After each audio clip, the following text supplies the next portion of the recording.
Welcome to another episode of the PLA podcast. Suhas, it's so lovely to have you on here as our guest today.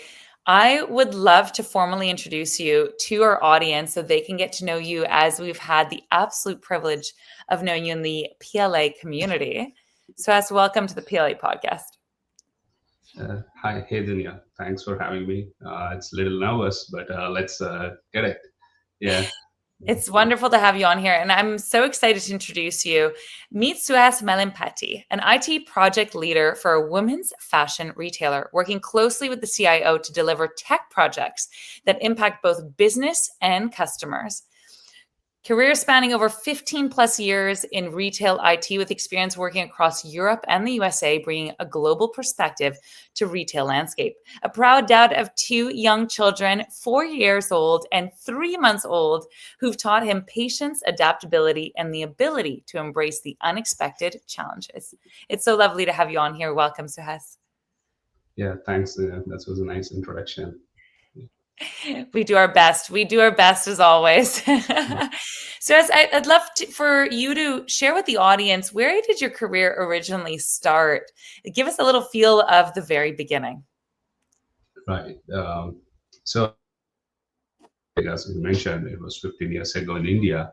So I started my career with Accenture, and like my initial projects were retail projects, and they were like very exciting and challenging, and solving real world problems for the customers. And glad I had like a strong mentorship and leadership that made me here today. Absolutely. I'd be curious to know, what would you qualify as a great and strong mentorship and leadership? Like, what would be those qualities to you? I'd be so curious. I know so many listening to the podcast are in leadership roles themselves or are looking for great mentors and would want to know what to look for. Right. So one aspect is on a mentorship, you will follow a leader who is already there. So that means they've achieved a milestone. So initial days, it was my supervisor. I mean, he was just 5 years experience than me, with perspectives to things and thought process. And so the milestones would be small, but you know where to go when you have a mentorship and strong leadership. Incredible. I love that. I think that that's an important piece that we often forget, but we have to look out for is that mentorship and leadership have been through, they've been through that journey. They've gone to where we want to get to. So really success leaves clues, and those who have walked the path are the best ones to follow in, teaching us what needs to get done to be able to get there. Right. Yeah, I agree. Yeah. I Um, yeah, go for it, Suez. I mean, if you see, right, I mean, can you, if you don't mind, can you just repeat the question? Sorry. Absolutely. Where did it all start? Where did it all start? And what were those key elements of leadership and mentorship that really made it so helpful along this journey? Yeah, I think my leaders, supervisor, gave me unique challenges, and they were good opportunities, and I turned them into achievements. So even in initial days, I used to be uh, recognized uh, for my each milestones, like star of the month kind of it, like quarterly awards, and it was very encouraging. And then that makes you feel that you're following a right leader once you see the results and the mentorship. I mean, usually you will validate your inputs by the outputs, like computer world. So if you give right inputs, I mean, it might be delayed, but you will surely get the right outputs when you have a strong leadership. Absolutely. I love that piece of highlighting milestones. So many of us are leading teams, and it's so important when the teams feels valued. So many times we fall into that trap in leadership where we're thinking, oh, they're really in here just for the next promotion or for the next bonus. But really more than anything, they want to be seen, they want to be valued, they want to know that their contributions are bringing something to the table. And I think that that's such an important point that you bring up. Yeah, thank you. Yeah. I'd be curious, so many times we talk about those glorious, shiny achievements in a career, but we oftentimes overlook the importance of what were the biggest challenges and lessons that we've been through. I'd love to know if you were to look back at your own career, what were the biggest challenges that you've had to overcome and how did you do so? I think I would say it was my communication. So initial days, I had a fear of my accent, and because all my clients were like UK, US, and we never like in our college days had that accent, something. So there was always a little fear. Are they able to understand or something? But there was a situation like once my supervisor told the only thing the other person cares is are you able to articulate what you're trying to say. So if they like your point, they'll ask you to repeat so that you get to explain them slowly or give more clear details. And if they don't want it, they'll ignore the conversation. So those things brought a real confidence to face new leadership across the countries. And even sometimes we are randomly thrown into different teams globally. And each one had their accent. Someone were like from different part of Asia, Africa, US, UK, global teams. So each one had their different accent. Even I was able to embrace even others mistakes, and try to understand their perspective as well. And that gave me little lessons like, okay, so you need to just go with the flow and try to explain, and they'll surely come back to you if they don't understand. Yeah. Beautiful. I love that point that you bring up. Now, especially more than ever, we're working with global teams and people from different countries, different backgrounds, tons of different accents on the same team. And oftentimes there are points of insecurity is, are my collaborators going to really understand what I'm saying? And it can be a point of discomfort. It can be a point of insecurity. And it's a very relevant point that we're seeing more and more as we're working with people in other time zones with different backgrounds. And I love that point of reminding ourselves of if the person really didn't understand and they value what we're saying, they want to hear us out, they're just going to ask us to repeat as, it happens quite often. It's quite common today. But, so many of us are thinking, wait a minute, it can be a point of hesitation while really it's something that we need to get more and more used to. Yeah. Yeah. Yeah. Absolutely. I would be curious I would love to know where did the connection to retail really start? Was it an experience? Was it a first job? Was it, a Yeah. family business that influenced you? Like, how did a man like you end up in retail IT? So it's just the luck. So how the process works is, so from our school, I mean university, when we were passed out, we were placed in Accenture. So Accenture picks randomly. So we were like around 100 students who got selected into Accenture. So they randomly assign the project based on the availability and need.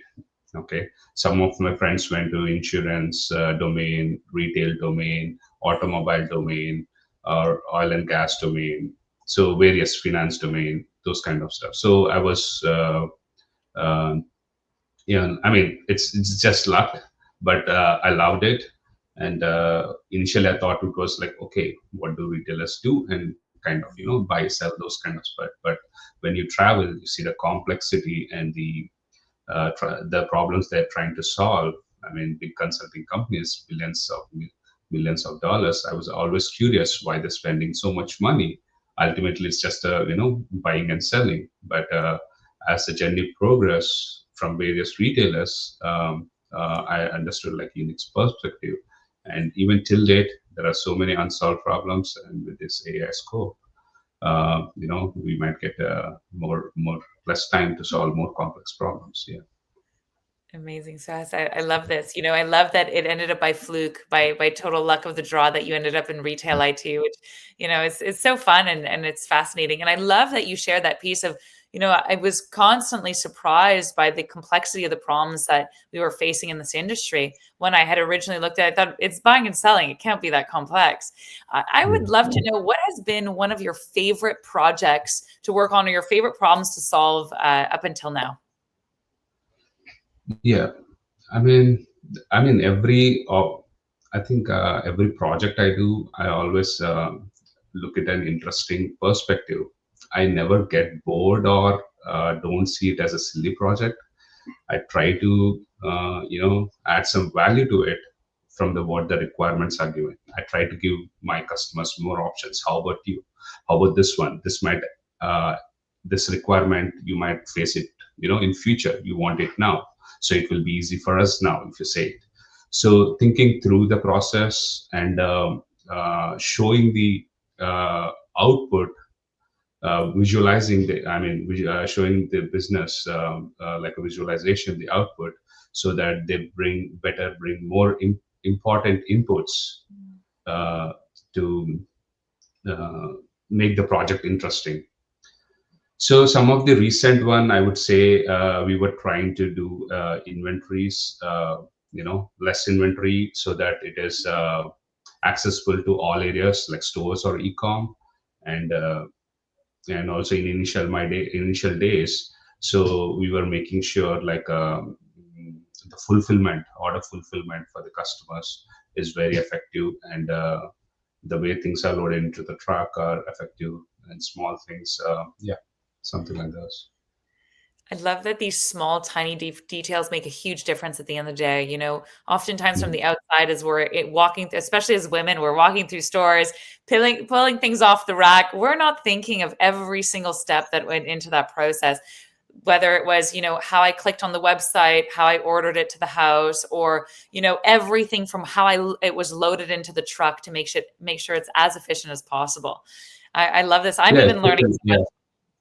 Yeah, especially I want to add like a women's fashion retailing. That's very interesting because the landscape, women's need new things and they require changes very fast. And you need to keep up with the industry, try to accommodate all your customers need. Yeah. And it's fascinating, and I love this. I'm sure you've learned so much in this industry that you previously didn't know. Us as women, we love the new trends, and we love things quickly changing and keeping us excited. Right. Yeah. It's everyday new learning. Trust me. Like, so everyday new problem, new learning. Yeah. Yeah. It's I love this. interesting. Yeah, I'm curious to know, with AI making, such creating such change in the world, I'd love to know how it is affecting the retail IT industry and like how it's affecting your job. How are you seeing AI in some ways changing things for you? Right. So the way I see it is, it's surely improving your productivity, and at this point, it is little chaos. But we need to come back and use actual intelligence, to use artificial intelligence. So every night there's something new coming up, but we need to get back to basics. What is the main problem you want to solve with AI, and what is the data you have, and how you want to do it, and what frameworks you want to use it. There are so many frameworks. So currently, I'm more into Oracle Apex framework that has AI capabilities, cloud capabilities, and all. But we are still exploring, nothing implemented yet in full scale. But there's a lot of scope to improve. It's the same problem. We are trying to work on the same problem, but the time to solve that problem and the outcomes might change with the AI, and it will surely open up new perspectives, new dimensions to analyze the data and produce unique results. Beautiful. I think that that's fascinating. I think that bringing up that point that we're not actually solving new problems. We're solving the same problems, but far more efficiently with a lot more help with the use of AI. And I love that way of just changing it and looking at it. Right, right. Absolutely. Yeah. I'm curious to know, what are you excited about for the future? What still awaits you, and personally or professionally? Yeah, I mean, Personally, yes, as I said, I think I'll be busy with my kids. Me and wife have both busy schedules, and she's a physical therapist by profession. Even she needs to go office, and even my work is also office 5 days. So we try to juggle around kids within daycares and our work routine. And professionally, I'm more excited about AI. I am. I want to solve how improve my productivity at least with AI. Like small things I'm trying to do is just look up a thing which is running long overnight, or it is just running long to get the results. Trying to see if AI can modify that code and do a performance improvement. So those things. So at least I'm not changing any business or data. I'm just using AI for the data processing to, I mean, to improve the performance.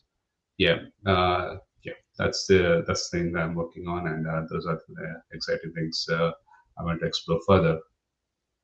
I love that. A full plate from what's happening at home to exciting new projects at work and learning to constantly expand and grow. This brings me to another question that I have. You know, I know that you very much value growing and expanding your skills, and this in some ways what has led you to PLA. I would be curious to know what has been your greatest takeaway from your journey with PLA so far. I think it's uh, seeing the network, how they want to excel in the career, and so at some point of career, you're still doing good and you're getting paid well, but you don't have that momentum. You know, so sometimes you need to look for better thought process or mindset to excel your skills and add more value to your current company or the projects you're doing. Um, and yeah, that's something I would conclude there. Yeah. Oh, that's incredible. You're right that in the sense that that network, the coaches, you know, the value and it's a space where a lot of people are looking to 10x their what they're bringing to the table. And so being in that kind of culture and community is incredible for every single one of And us. yeah, and of course, I mean, I didn't mention about the coaches like Venkat, Vamsi, and Brandon. So I need not, tell them they're great coaches. They're already, but how they bring perspective of the things, daily small habits. They say right, small habits, changing small habits give you big outcomes. They make sure we're on track with those habits, those things, and yeah, which really adds value to your personal life as well as professional life, and it improves as a person as well, which you can be a better person in the society and make a some small impact to this world for being here. Absolutely. I love the simplicity of how you have put it. The small habits making such a big difference. So many of us think that changing our life is a huge project and they don't know where to start and they're thinking, "Oh my god, I have to take everything apart to put it back together." But really implementing those small tiny habits makes such a big difference and I love that you shared that today on the podcast. Yeah, thanks. Yeah, yeah, my pleasure.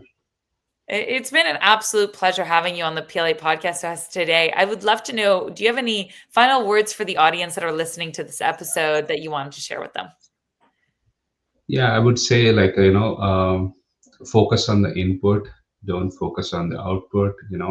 That's sometimes not in your hands, and try keeping improving your input if you're not seeing the results, but try to be consistent. Even I'm trying to be consistent. uh, Sometimes it's easy to say, but it takes some things to some got to do it. So I would say, yeah, keep focus on inputs, and outcomes will surely show up one day. Absolutely. So I love that. Focusing on the inputs versus the outputs. So many of us are distracted by the outputs and the results, and oftentimes are overlooking the most important part, which are the inputs, which are what is going to be sustainable long term, which is going to what is going to create the actual results in the end.